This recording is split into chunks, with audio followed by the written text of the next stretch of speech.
Good morning, America. For our viewers in the West, a red wave powers Donald Trump back to the White House. Breaking news. Donald Trump completes his improbable political comeback. The president-elect once again. This was, I believe, the greatest political movement of all time. After 4 years away from the White House, the former president leads a red wave in a contentious campaign. A presidential election like no other in our history, addressing a fired-up crowd of supporters in Florida overnight. At 78 years old, after 2 assassination attempts, 2 impeachments, indictments, and a felony conviction, Donald Trump will reascend to the highest office in the land as the oldest person in U.S. history to be elected president. We overcame obstacles that nobody thought possible. This morning, after his decisive victory over Vice President Kamala Harris, flipping back Georgia, breaking the blue wall, now pledging to unite the country. It's time to put the divisions of the past 4 years behind us. It's time to unite. Success will bring us together. His plan for round 2 in the Oval Office, from his agenda on immigration and the economy to the Supreme Court. Republicans also score a big win in the fight for Congress, flipping the Senate. This morning, the state of the race in the House at this hour and the impact, plus a closer look at where abortion rights stand in 10 states and the reaction around the world. Our powerhouse political team has been following every move on the trail. Now, what we can expect from the 47th President of the United States. Live in Times Square, this is a special edition of Good Morning America, Your Voice, Your Vote, Election 2024. And we do say good morning, America. Donald Trump has been elected as the 47th President of the United States. Overnight, the President-elect you see there took the stage with his family.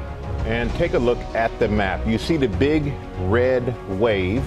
And Donald Trump overtaking Kamala Harris in many of the battleground states. We are also tracking the fight to control Congress. Take a look at the Senate scoreboard right there. Republicans flipping the Senate, and the state of the race in the House at this hour. Republicans at 205 right now. They need 218 for control. It is a sweeping and stunning victory, unlike any in our history. It will be studied and debated for generations. The impact broad and deep, a turning point for the country. Rachel Scott has been on the road with the Trump campaign. She starts us off. Good morning, Rachel. Guys, good morning. I would say good morning, but we never actually said good night. We just projected this race. It was a historic run for president and now a historic return to the White House after a 2-year-long campaign. Donald Trump, a convicted felon who survived 2 assassination attempts, making a remarkable comeback to become the next president of the United States. This morning, Donald Trump projected to be the next president of the United States. Well, I want to thank you all very much. The former president once again outperforming expectations, shocking his political opponents and sweeping enough of the battleground states to win the White House. Many people have told me that God spared my life for a reason.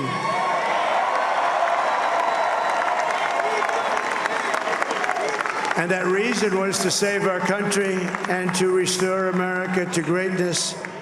And now we are going to fulfill that mission together. Overnight, Trump addressing a fired-up crowd of supporters in Florida, declaring victory minutes after ABC News and other outlets called Pennsylvania for him. I will not rest until we have delivered the strong, safe, and prosperous America that our children deserve and that you deserve. This will truly be the golden age of America. The former president, whose campaign was fueled by dark rhetoric and calls for revenge, now pledging to help heal the country. It's time to put the divisions of the past 4 years behind us. It's time to unite. And we're going to try. We have to try. And it's going to happen. Success will bring us together. Turning to some of his top priorities, like securing the southern border, boosting energy production, and avoiding overseas conflicts. I will govern by a simple motto: promises made, promises kept. We're going to keep our promises.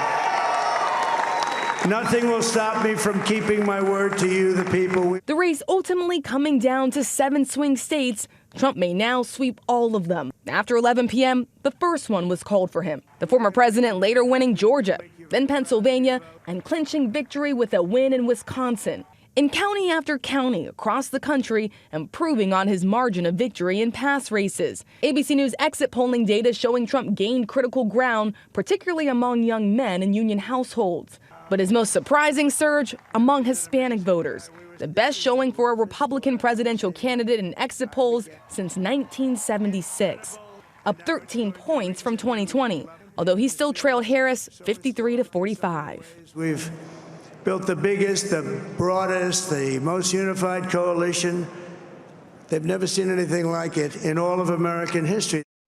So Trump is now the first former president to return to the White House in more than 130 years and the first convicted felon to be elected, also the oldest. And guys, while he was speaking, making that address last night, he made no mention of Vice President Kamala Harris. And when did the Trump team know they had victory in hand? They started to feel really good when they started to see the results in North Carolina. He spent more time campaigning there in the final days of this campaign than anywhere else, but really all eyes were on all-important Pennsylvania. The former president campaigning in that state said repeatedly, if we win here, we win the entire thing. When they started to see how much they were racking up the margins in counties that they won even 4 years ago, that is when they felt like they had this in the bag. And I got a text from a campaign source just about an hour ago that said it was a good night, but it was better than they expected. All right, Rachel. Thank you so much for that. And we're going to bring in our chief Washington correspondent, John Carlin. John, you said it on our air last night, the greatest comeback in American political history. Well, when you consider the way he left office, the impeachments, the indictments that came later, the convictions, this was a sweeping victory. He looks like he will be the first president in 2 decades to win the popular vote. He is likely to sweep all of the battleground states. And not just that, he had significant gains in deep blue territory, blue states, big cities, cities like Chicago. He did much better in Brooklyn, for example, than Joe Biden had done 4 years ago. And he comes back to Washington, Michael, more powerful than when he was here before. If you remember, when he first got elected, you had major figures in the Republican Party who defied him, who stood up for him, stood up to him, opposed him. Now he comes as the leader of a Republican Party that he has remade in his own image. But I have to say, now there's an immense challenge. First, for Donald Trump. He wakes up this morning in a country where a significant segment of the population fears what happened last night, fears what he will do. He needs to find a way to do what he promised he would do at the convention, to be a president for all Americans. What does he say to those that are deeply disturbed by what happened and fear what he will do? But there is also in that a challenge to the Democrats. Kamala Harris, what does she say today? She called him a fascist. And now she must give a concession speech. I was in the White House when he came to meet Barack Obama after he won in 2016, and Democrats were similarly distraught. And Barack Obama stood up, welcomed him in, met with him for about an hour one-on-one, and came out, promised to help him in the transition, told the White House staff to cooperate and to make this a smooth transition. How does Joe Biden handle this, given how brutally tough this campaign was? This will be a challenge, for all sides, to say the least. Yeah, we'll wait and hear what he has to say, and also Kamala Harris as well. Yeah. But let's bring in our political director and Washington Bureau Chief, Rick Klein. Just break down the numbers on how this was such a convincing win. Yeah, Robin, we talked all the last couple of weeks about all the paths to victory. It turned out that Donald Trump basically took all of the paths. And it started in the South with Georgia and North Carolina. As Rachel said, they could tell they were having a good night. Pennsylvania, so decisive for that campaign because it was the biggest battleground and a must-win for Kamala Harris. And then Wisconsin ended up being the clincher. And as we speak this morning, we still see Trump up in the other battleground states, including Michigan, Nevada, Arizona. It's possible that he comes out on top in all 7 of the battlegrounds, which would just be kind of a wild finish. But, we talked all campaign about how close this race was, how close the polling was, and we always knew it could tip in the same direction. Those big blue battleground states that once represented the blue wall, they ended up all tipping red, just like they did for him 8 years ago. And as we've been talking about this morning, he ran up big margins, even in blue states. It was really across the country, suburban areas, rural areas, even big cities and bluer parts of the map, all tipped in his direction, a big red wave. And in fact, it ended up being so decisive that he will, as John mentioned, end up almost certainly winning the popular vote. He's up 5 million as of this hour in the popular vote. He didn't didn't win that either time he ran before, either 2016 when he won or 2020 when he lost. Guys? His base really, really showed up. And it showed even in those rural areas, as you showed all night long, both of you, all night long. And Mary Bruce as well was up, our chief White House correspondent, but she's joining us here this morning to take a look inside the Harris campaign. Hey, Robin, good morning. Yeah, the silence from the Kamala Harris campaign this morning really is deafening. It was around 11 o'clock last night when we started to see signs that they were seeing the writing on the wall. The campaign sending a memo urging their team to be patient, cautioning that this could take a while. Then shortly before 1 a.m., Harris's senior campaign advisor took to the stage at her watch event at Howard University to inform the crowd that Harris herself would not be speaking. Now, the postmortems are just beginning, but there will be a lot of questions about the focus of her campaign, whether she focused too much on her opponent, Donald Trump, and not enough on the issues. With the economy, of course, top of mind for voters, there are a lot of questions about whether she failed to differentiate herself enough from Biden. We all remember, of course, that moment when she was on The View, when she said she couldn't think of anything she would do differently from the president. And there will be lots of questions about Joe Biden's decisions, too. Should he have exited the race sooner? Would things have been different if Democrats had a primary instead of Harris's condensed 107-day campaign? Now, it is possible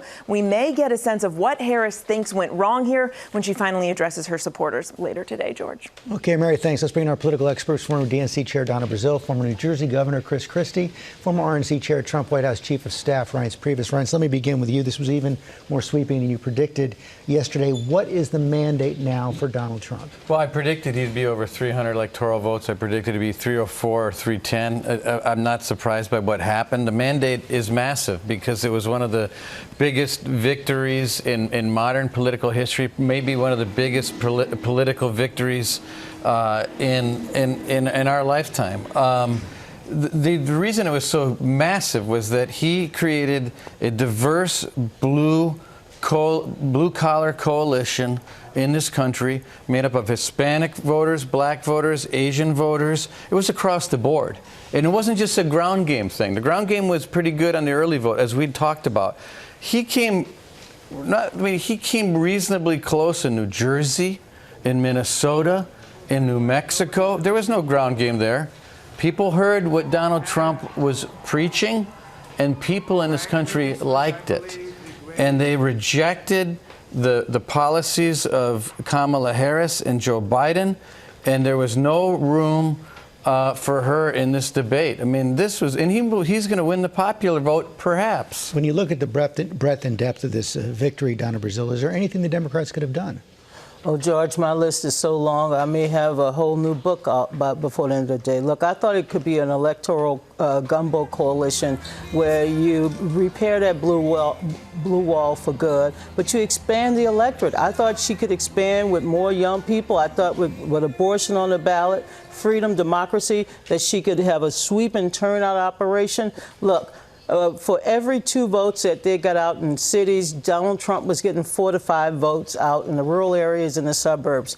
And for whatever reason, the Democratic coalition collapsed in places where they should have been strong. I was talking to Chris throughout the night about blue states like Illinois coming in 2 hours late. His state, New Jersey, coming in almost 4 hours late. Look, Democrats are going to learn the lesson. They're going to rebuild the party, expand the coalition. It's going to take time. We shouldn't focus on finger pointing and what went wrong with a 107-day campaign. We should focus on how we rebuild for the future. Chris Christie, Donald Trump talked about unifying the country last night. Can he do it? Will he do it? Can he do it? Sure, he could. Well, look, he could decide for himself that what he wants his legacy to be is that he took this election victory and he turned it into something bigger. And he likes bigger. And so if he could become convinced that some achievements that people could agree on would be bigger, maybe he'll do that. Will he? I think that's up for grabs. I think if you base it on his past performance, you'd say probably not. But look, this is a guy who's made this now extraordinary comeback. I don't think there's any other way to put it. And now he's got to decide. And I said this earlier this morning, George, that, from the time he gets in there, he's a lame duck. And certainly he's got 2 years, I think, to do substantive things before the next phase starts to come and people start to look ahead. So that tends to focus the mind a bit, too, on what do I want to get done, because it's not another campaign and maybe another 4 years. So I think, can he do it? Yes, really do it? That's anybody's best guess. So what do the first 100 days look like? Well, I think he's going to try to fulfill the promises that he made. The question is which ones? That's what I'm asking. Well, I mean, number one, I think he's going to sign an executive order on deporting criminal illegal immigrants that are here, violent criminals. Number two, I think he's going to open up drilling leases. Obviously, he's got to get his cabinet through. He's got to work on taxes. It's probably going to take up the entire legislative agenda is the renewal of the tax cuts, and it looks like he's going to be able to get it. He's going to have an increased. He's dragging with him new senators. Probably will keep the House of Representatives. Donald Trump is going to go in there with a national mandate, along with a House and a Senate that's going to be Republican. What about the other things he talked about in the campaign? Pardoning the January 6th protesters, firing the FBI director Christopher Wray? He may. I would expect he will do all those things. I mean, I think people should understand. But Donald Trump came into this campaign, especially the conclusion, telling the American people exactly what he's going to do. And he wasn't like he was hiding it in the end. He actually was even bolder at the end. And the American people heard the choices, and they overwhelmingly picked Donald Trump, along with all the things that some people may not like, but that's what he won on. So, Donald, what does that mean for the Democrats? What should Kamala Harris say today? What should Democrats do in those first 100 days? Look, I think you win with grace and you lose with humility. I think she has to explain to her supporters where she fell short.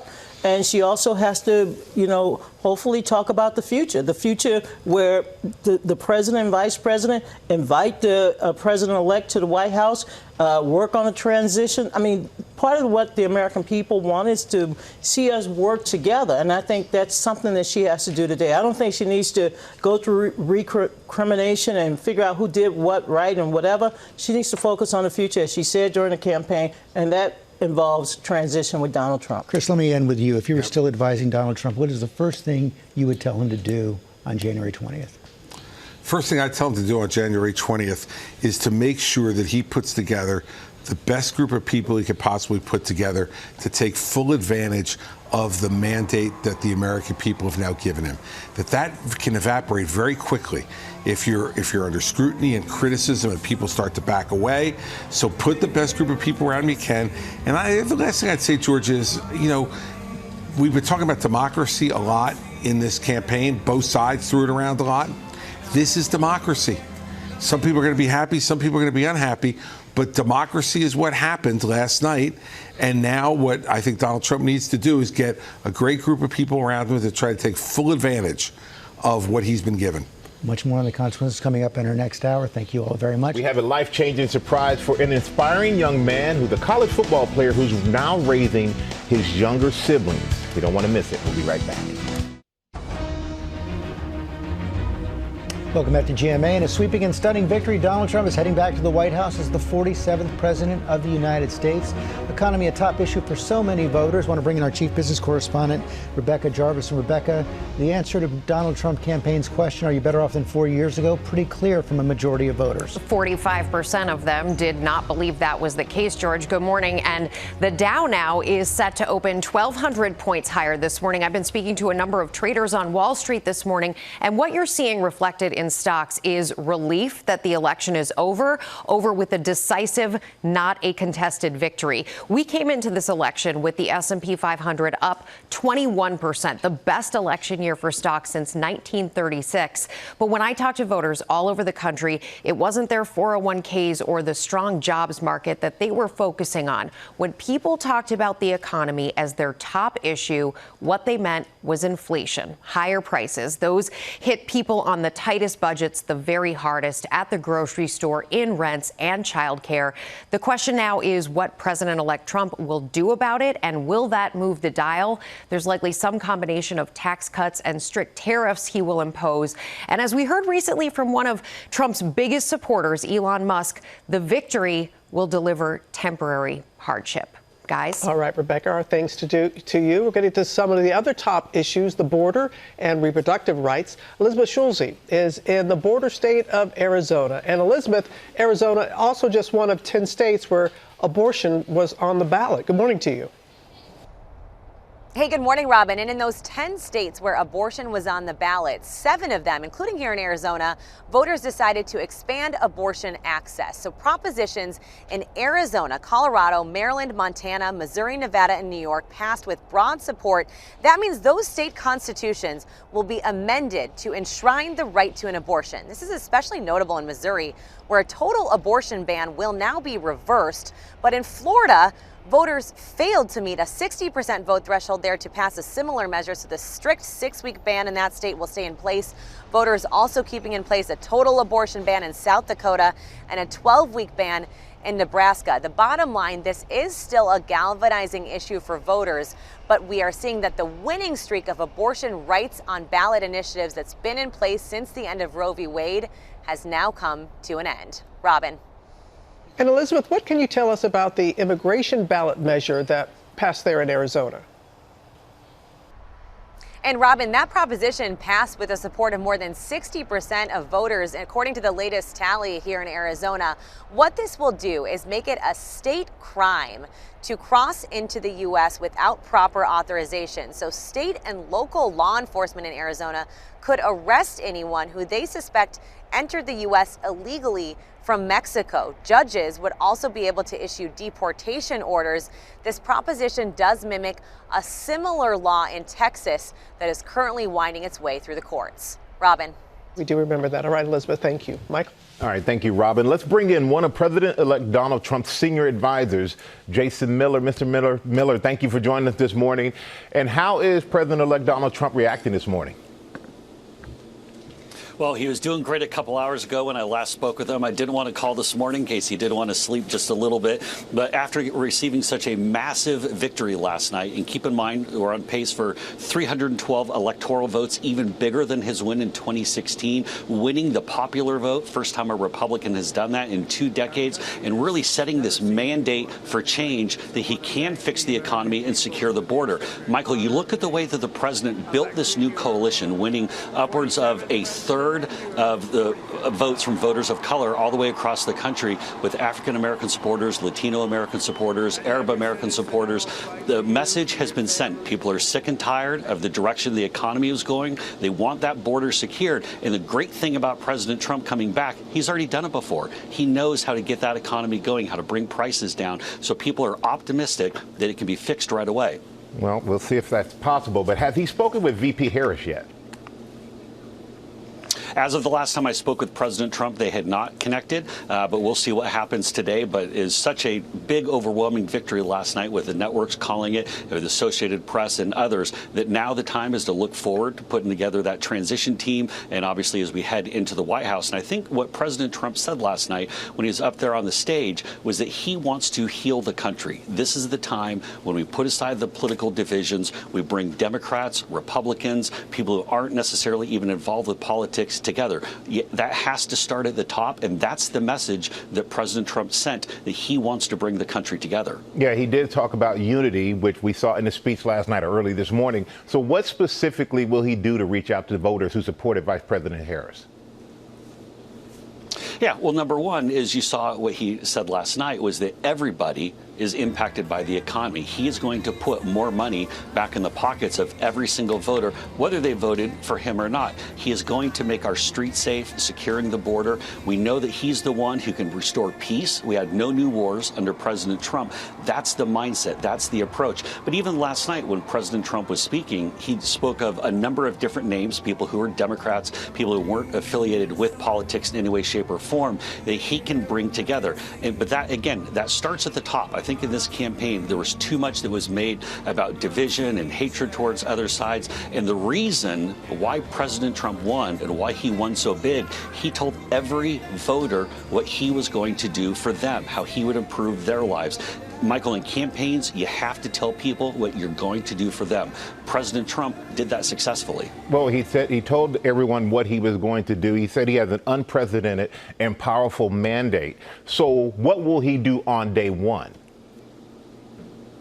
Yeah, great question. So a number of things you can do with executive orders, such as put all of his strong border policies back in place. And the previous administration didn't need any acts of Congress to go and break the border. And so all we have to do with regard to the borders, put his policies back in place. We can secure it and start making the country much more safe. Also, we can get a lot of the energy exploration going, which, of course, that will help with bringing down the cost of things and stop the out of control inflation that we've seen. Other things take acts of Congress and such, but you can start off on day one. And that, I think, was one of the key value propositions of why voters look to President Trump, because they've seen him do it before. This isn't something where you hear politicians talk about things on the campaign trail and you don't know if it'll come together.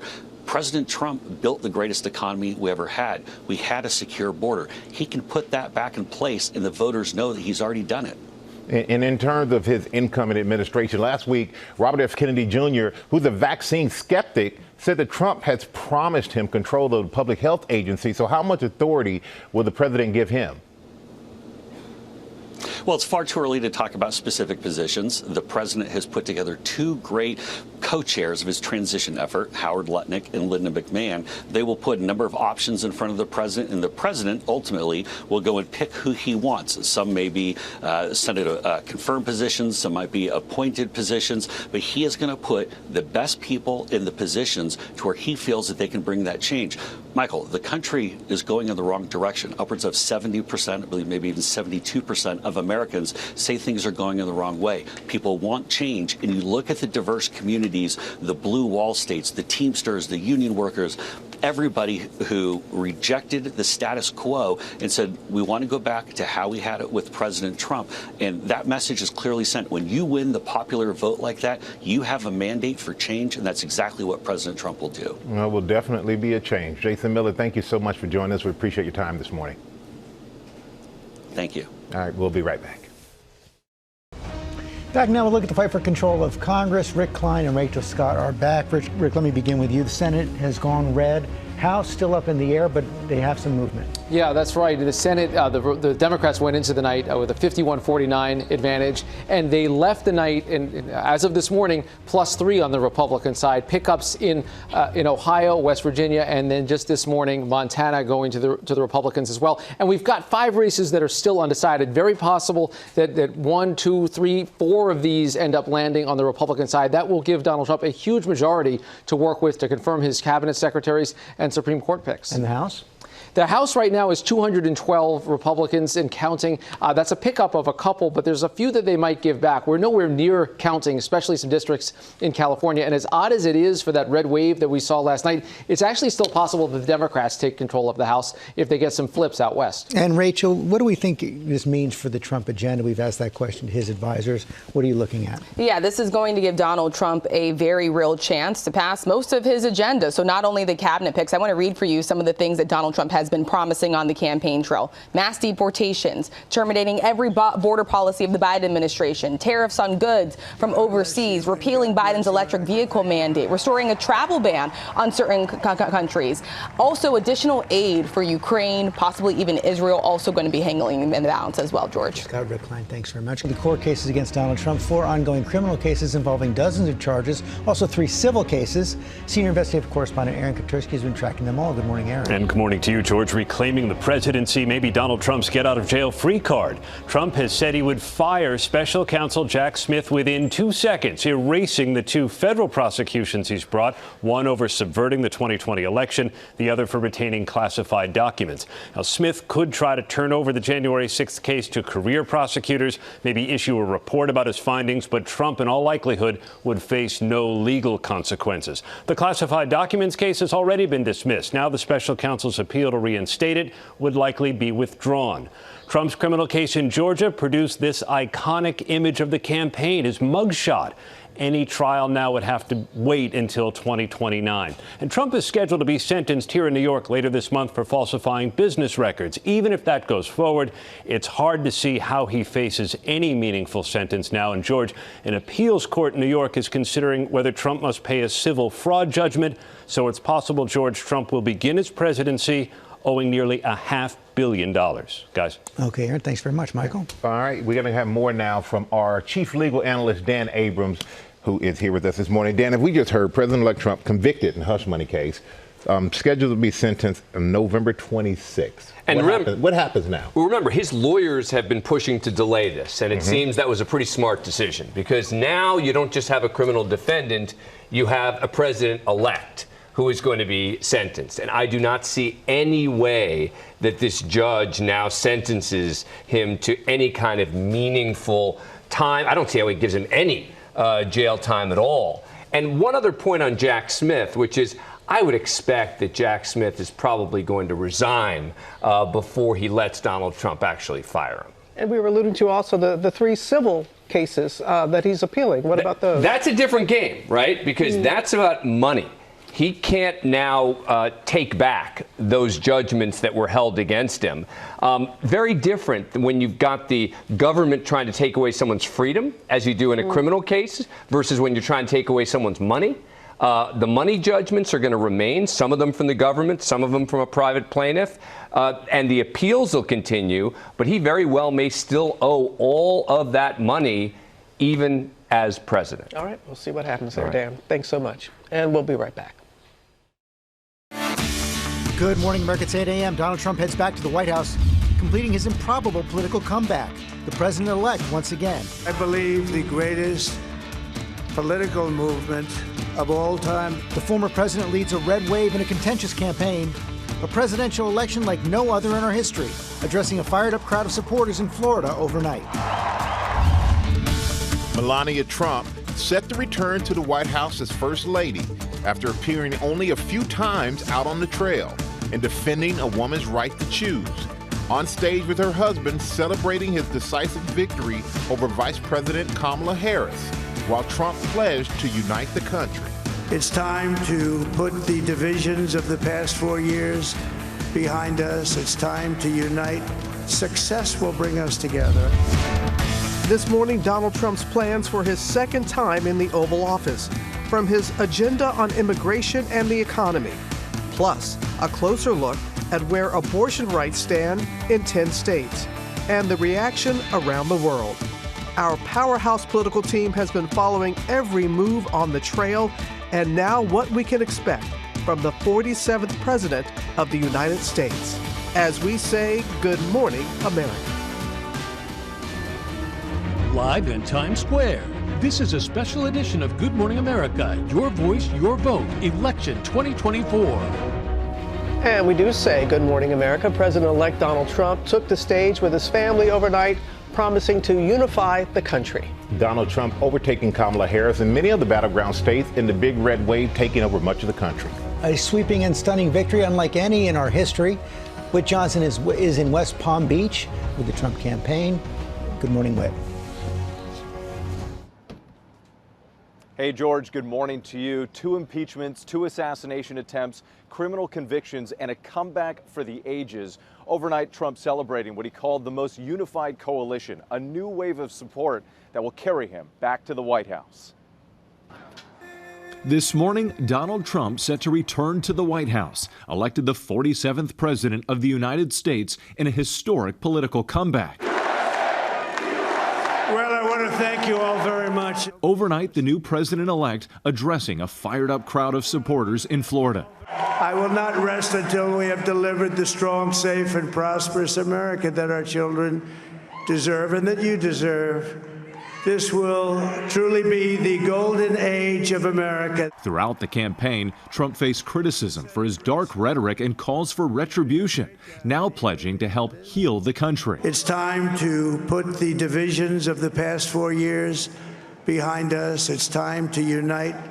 And we're going to try. We have to try. And it's going to happen. Success will bring us together. Turning to some of his top priorities, like securing the southern border, boosting energy production, and avoiding conflicts overseas. I will govern by a simple motto: promises made, promises kept. We're going to keep our promises. Nothing will stop me from keeping my word to you, the people. The race ultimately coming down to 7 swing states. Trump may now sweep all of them. After 11 p.m., the first one was called for him, North Carolina. The former president later winning Georgia, then Pennsylvania, clinching victory in Wisconsin. In county after county across the nation, improving on his margin of victory in past races. ABC News exit polling data showing Trump gained critical ground, especially among young men and union households, and a pivotal surge among Hispanic voters, the best showing for a Republican presidential candidate in exit polls since 1976. We've built the biggest, the broadest, the most unified coalition. They've never seen anything like it in all of American history. Sources tell ABC News that Donald Trump has tentative closed-door meetings already scheduled today with members of his transition team. And another example of the history made in this election, Trump will be the first president elected to non-consecutive terms since Grover Cleveland in 1892. George. Okay, Wood, thanks. Let's bring back our political director, Washington Bureau Chief Rick Klein. Take a deep dive on the Trump coalition. Yeah, George, we were focused on the gender gap in the exit polls, and we saw it emerge, a 10-point gender gap among men. Donald Trump had a 10-point advantage. It was the opposite among women, a big gap among white, non-college educated voters. This was a striking, a big part of the coalition, a 30-point advantage. And this was probably the shocker of the night, the edge among Latino voters. Often this is well into the double digits, if not touching 20 points. Kamala Harris had only an 8-point lead among Latino voters. And this might have been the biggest determination of all, and was something we covered in our polls quite a bit as well. Are you better off or worse off than you were 4 years ago? 45% of the country saying they were worse off. Only 24% said they were better off. Those were just very, very difficult streams to try to swim against if you were Kamala Harris, and ultimately may have been the deciding factor in Trump getting what he wanted to get done at that election, guys. Okay, Rick Klein, thanks very much. Robin? Okay, George, the election and the Supreme Court. Let's bring in ABC News contributor Kate Shaw with what it could mean. Good morning, Kate. So what kind of checks are we talking about here in a Trump second term and possible future appointments? Right. So, Robin, this morning I'm thinking about the Supreme Court in a couple of different terms. One, will the Supreme Court act as a meaningful check on a second Trump presidency? Actually, during the first Trump administration, they were a real check. They struck down efforts to add a citizenship question to the census and to end the DACA program. That, however, was a different court, right? Trump has now transformed the Supreme Court, and this court is not one that I think is likely to act as a comparable check. And those appointments are really the other thing I'm thinking about this morning. So he's already made 3 appointments. The question is, how many more appointments could he make? I think he's likely to get to replace Justices Thomas and Alito, who are in their 70s. The real question is whether the 3 Democratic appointees, who are younger, can stay the course, churn out their dissents, because another vacancy would transform the court in a way that, we really haven't seen before. Always appreciate your insight, Kate. Thank you Thanks so much. All right. Michael? All right, thank you, Robin. The economy was a top issue for many voters, with almost half those polled saying they are worse off than 4 years ago. Let's go back to our chief economic correspondent, Rebecca Jarvis. Good morning again, Rebecca. What you got? Nice to see you again, Michael. And there are so many ways that you can define the economy. You can define it as growth, jobs, stocks. But when voters I talk to about the economy as their top issue talk to me coming into this election, they said they meant inflation. And while inflation has come way down, prices have not. And that hits everyone, and in particular those on tight budgets, the hardest at the grocery store, in rents, in childcare. It is nagging and it is constant. And inflation is also a worldwide phenomenon coming out of the pandemic. We saw incumbents in the UK and France and Japan. They all lost ground, with people feeling less secure than they did 4 years ago. The question now is what exactly President-elect Trump can do about it.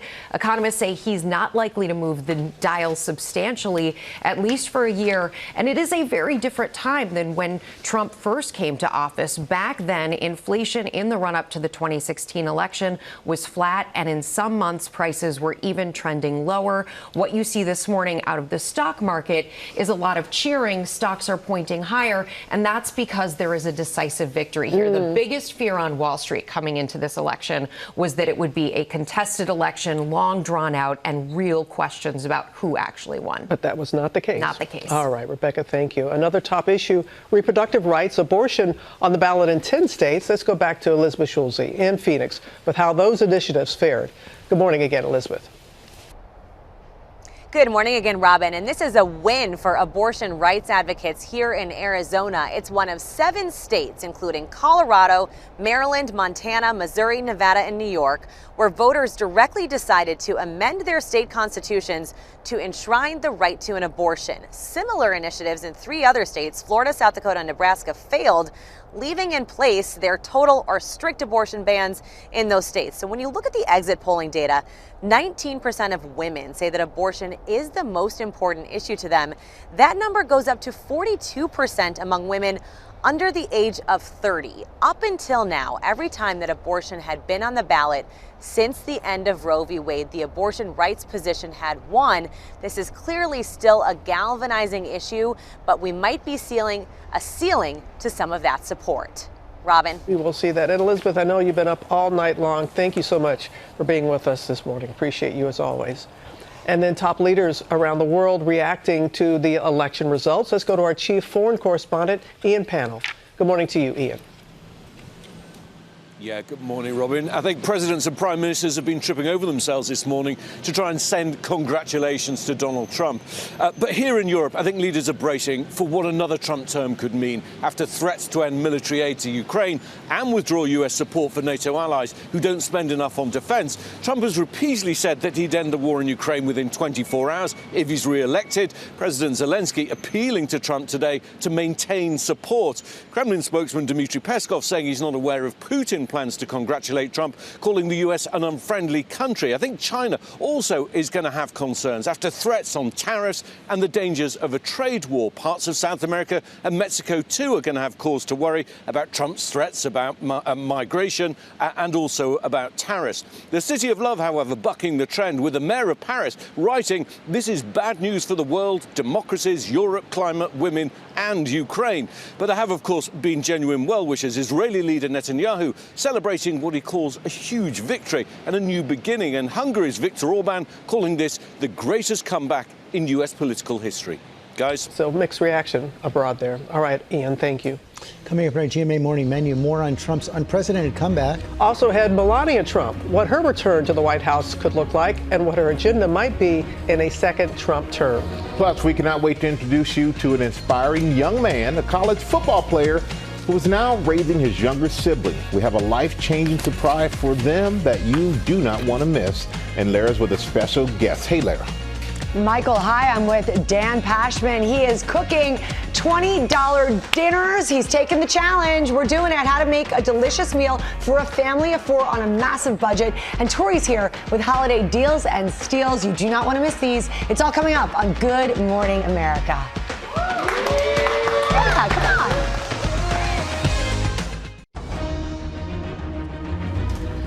Let's look at the White House this morning. Donald Trump will be returning there as the 47th president of the United States. I want to bring in our contributor, presidential historian Mark Updegrove. Mark, thank you for joining us this morning. Try to put this in some historical context.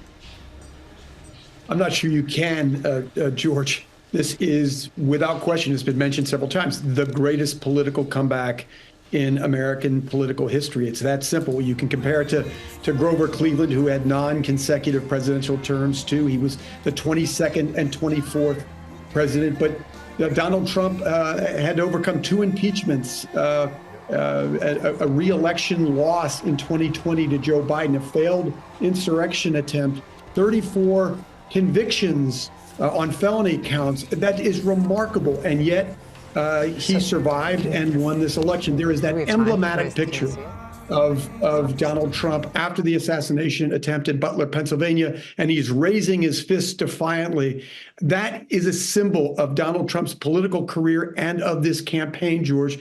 Donald Trump survived and lived to fight another day. It's a remarkable mandate and a testament to the resilience of Donald Trump. Remarkable, certainly is a testament to the resilience. But let's walk through again what you just said. 2 impeachments, a felony conviction, indictments for trying to overturn the election, indictments for violating the rules over classified documents. In any other time, any one of those would have been considered disqualifying for a candidate for president of the United States. Do you have an understanding of why it wasn't this time? The only thing I think, George, it goes back to the economy.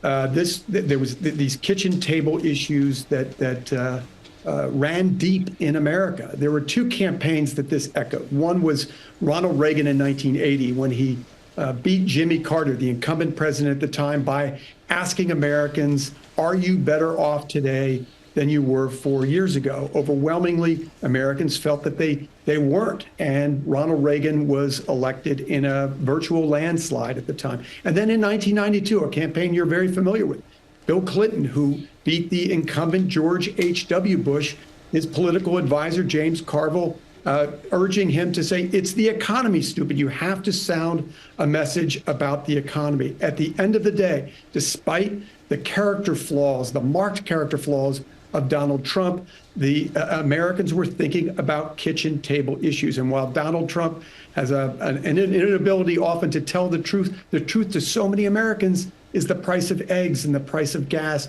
and things that wind up on their kitchen table, having them think about their pocketbooks, George. And I think that was ultimately the overriding issue in this campaign. We've also never seen a presidential candidate or a president fixate so much on his opponents as calling them the enemy within, vowing retribution.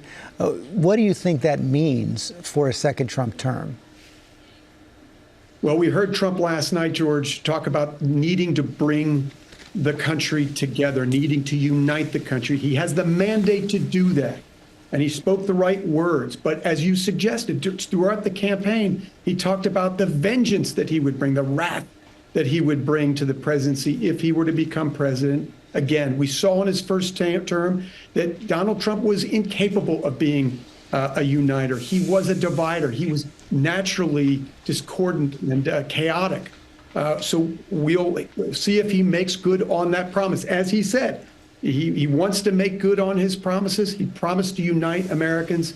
George, we'll see if this term is any different than it was when he was the 45th president of the United States. Mark Updegrove, thanks. Robin? And he's not the only one returning to the White House. A closer look at Melania Trump, set to return as First Lady once again. Lara, going to share more about that. Good morning. Robin, good morning to you. Melania Trump may not love being in the spotlight, but that's exactly where she is this morning. She seemed relieved to be done with the attention that comes with being First Lady when she moved back to New York after the last election. But that privacy is no more.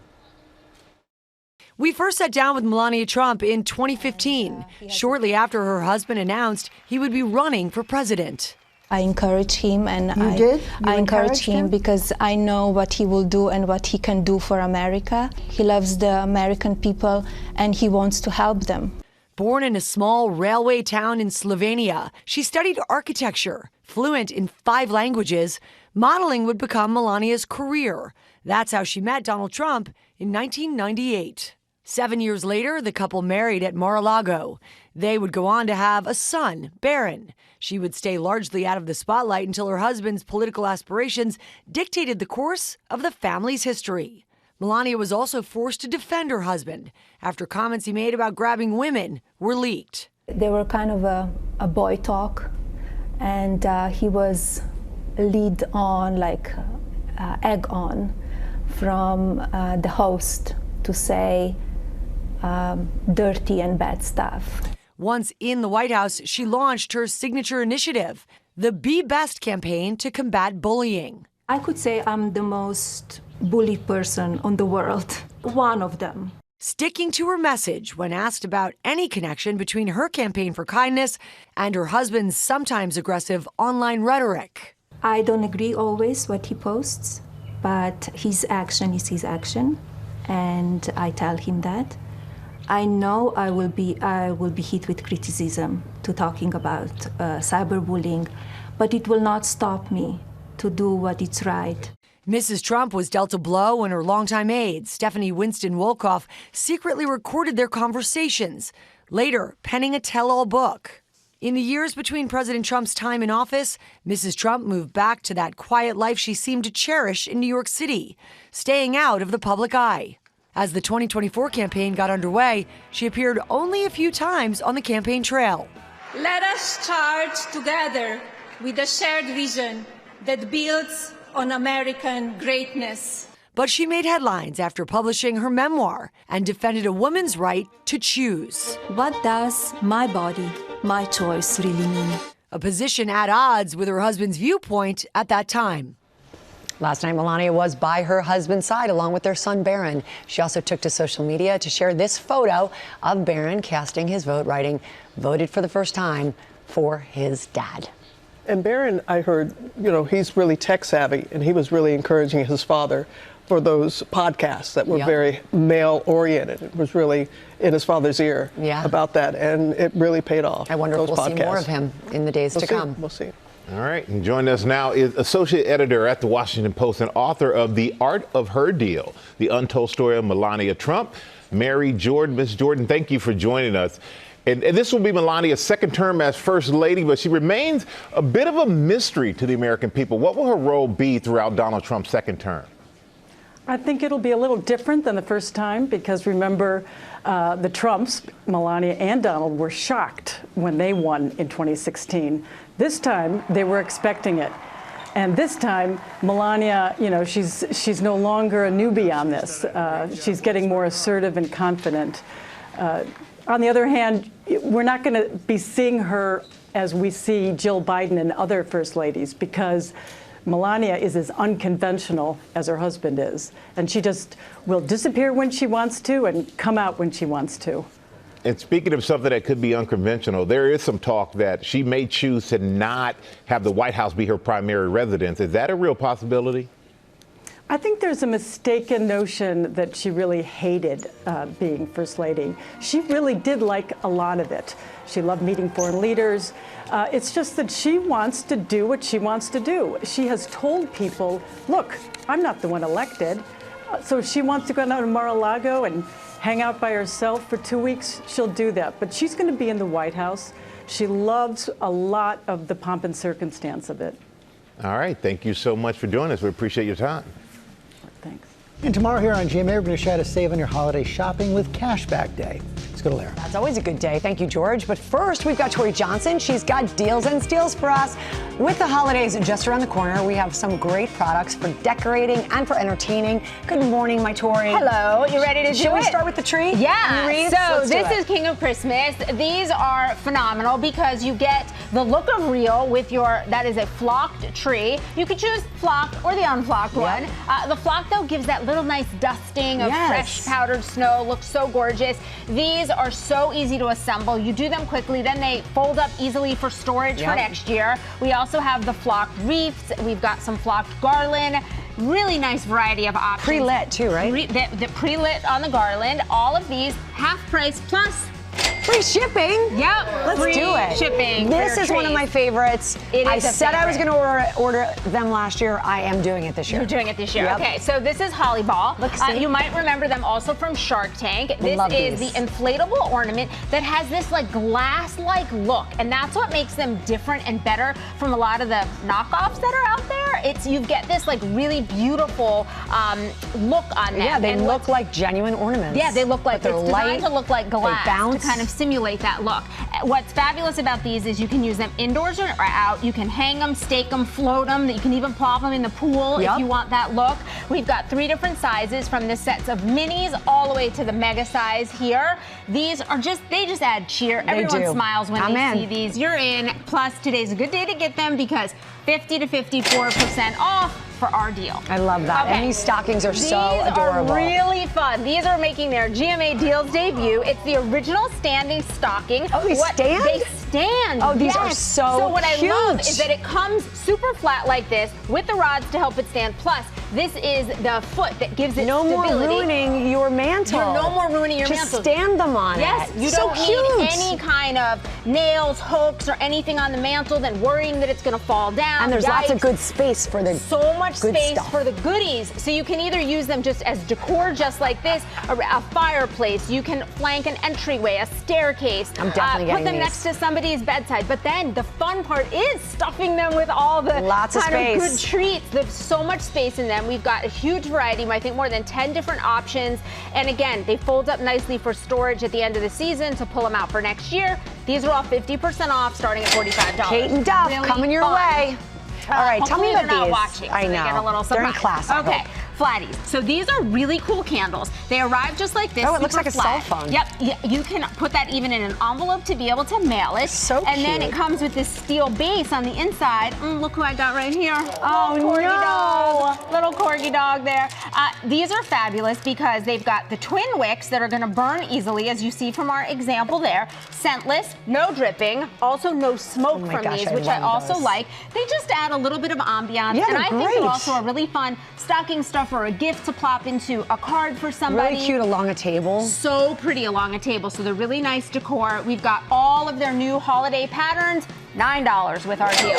Amazing. Okay, Ooh, another glassware. favorite, the Queen's Jewels. Sal and Leslie love when I bring this each year because these are all hand adorned. So look at the level of detail. That's not a painted on design. That is all like making me hand thirsty. adorned crystals.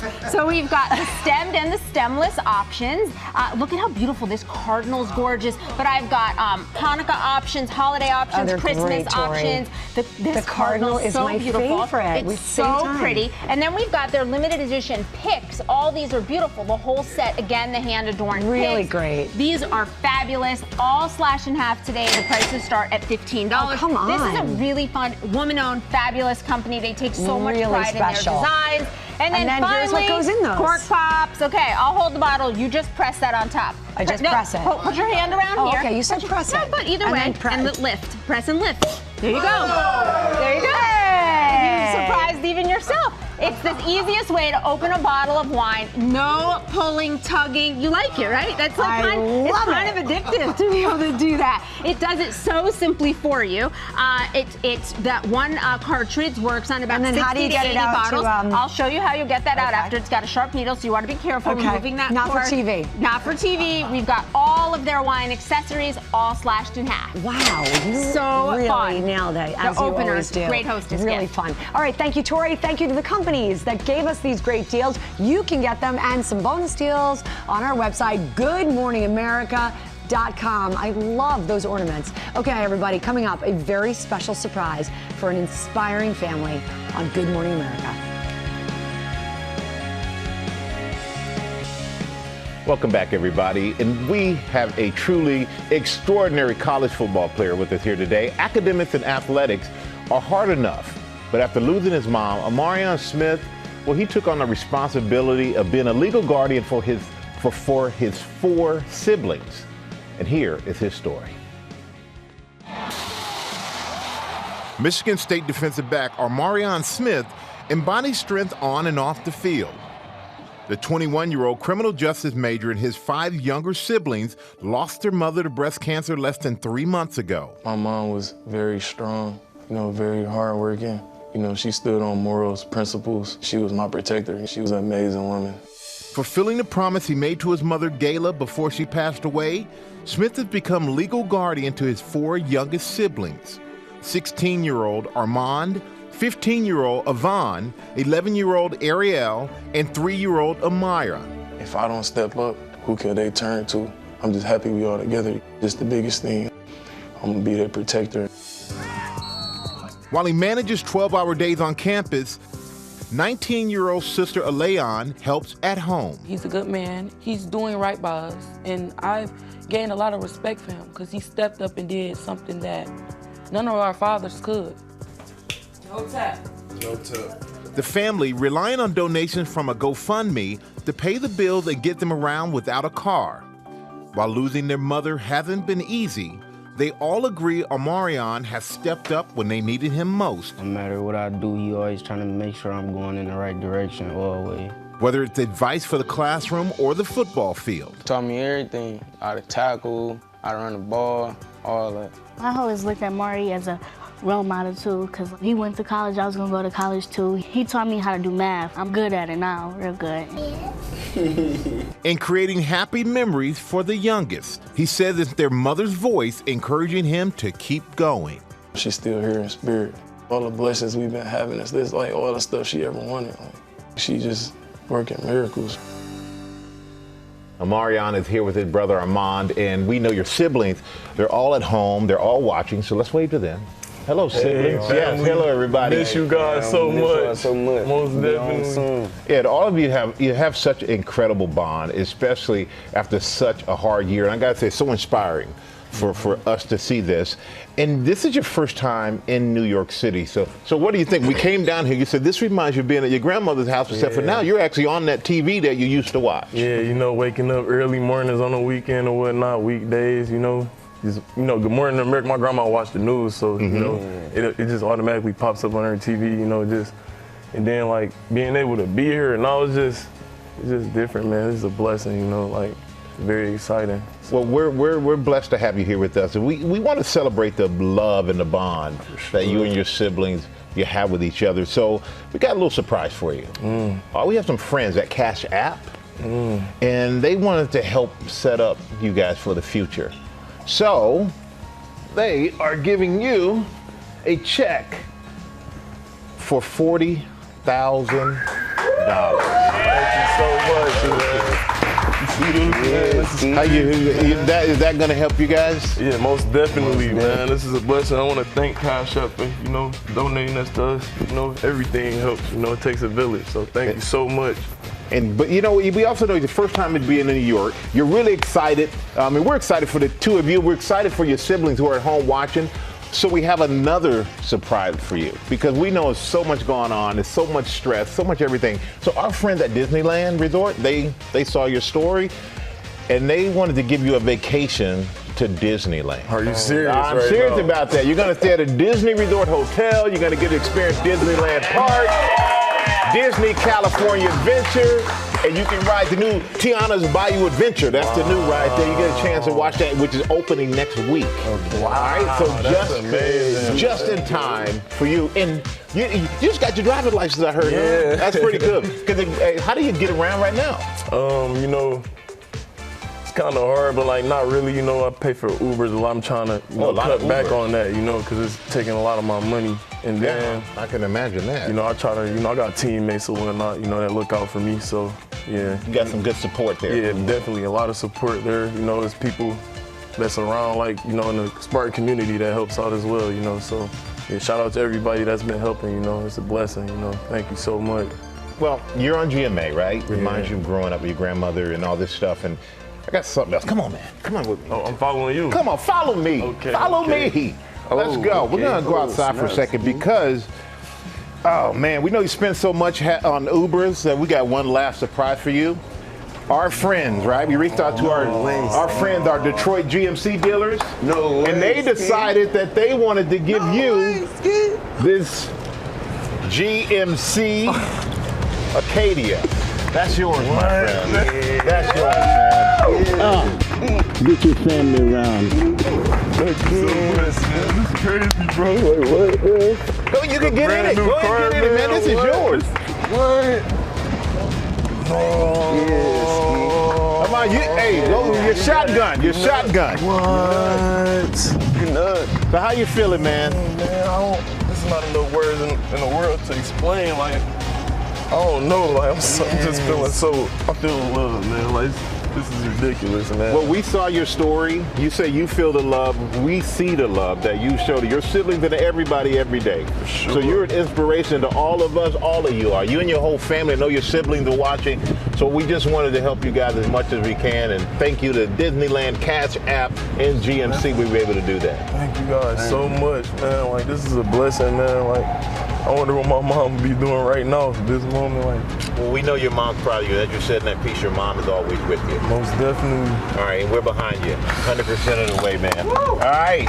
You know what? We appreciate these two so much. We love this story. Our $20 dinner challenge. Very excited about this. We asked some of our favorite chefs to come on and come up with a dinner for four that costs under $20. That's amazing. All right, so Dan Pashman's here. He's the author of the cookbook, Anything's Pastable, and the host of one of my favorite podcasts on SiriusXM, the Sporkful. I just want to say those names. They're so fun. So tell us, Dan, what are we making? We're going to be making a zucchini and feta cheese pasta. We're going to do a side salad with garlic bread, breadcrumbs. We're using a bunch of pantry staples to make it super easy. All right, I love that. Okay, let's take a look at the shopping list. Bring it up there, Gail.